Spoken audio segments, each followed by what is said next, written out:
ముఖ్యమంత్రి రేవంత్ రెడ్డి బాధ్యత రాహిత్యం నిరాధారణమైన ఆరోపణలు చేశారని అన్నారు బీజేపీ ఎంపీ లక్ష్మణ్.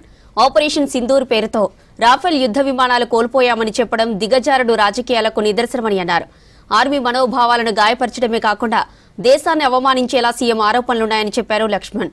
మోదీ బీజేపీపై ఉన్న అక్కస్ను ఆర్మీ మీద దేశంపైన వెళ్లగక్కుతున్నారని సీఎం రేవంత్ రెడ్డి వ్యాఖ్యలను ఖండించారు.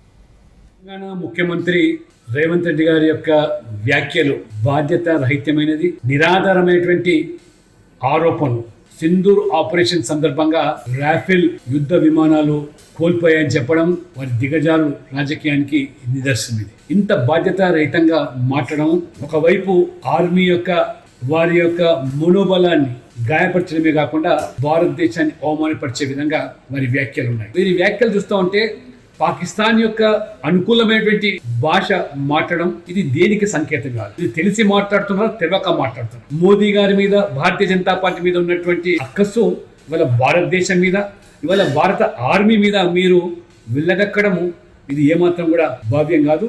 నరేంద్ర మోడీ గారు మొదటి నుంచి కూడా ఏ రకంగా ఉగ్రవాదాన్ని ఉక్కుపాదంతో అణచివేయడానికి, క్రాస్ బార్డర్ టెర్రరిజంని కూడా ఏ రకంగా అంతం చేస్తున్నారో, ఊరిలో జరిగిన సంఘటన కానివ్వండి, పుల్వామాలో జరిగిన సంఘటన పట్ల ప్రతీకారంగా ఏ రకంగా మన ఆర్మీ సైనికులు ఉగ్ర శిబిరాలను ధ్వంసం చేశారో మొత్తం ప్రపంచం చూసింది. ఆపరేషన్ సింధూర్ పేరు మీద మన ఆర్మీ, మోదీ గారి ప్రభుత్వం ఏ రకంగా భారత ప్రజల మనోబలాన్ని ప్రదర్శించే రీతిలో ఉగ్రవాద శిబిరాలన్నీ కూడా పూర్తిగా ధ్వంసం చేసి, పాకిస్తాన్లో ఉన్నటువంటి ఏ బేస్లన్నీ కూడా పూర్తిగా ధ్వంసం చేసి భారతదేశం యొక్క శక్తిని ప్రపంచానికి చాటి చెప్తే అన్ని దేశాలు కూడా ఇవాళ అబ్బరిపడిపోతున్నాయి, ఆశ్చర్యం వ్యక్తం చేస్తున్నాయి.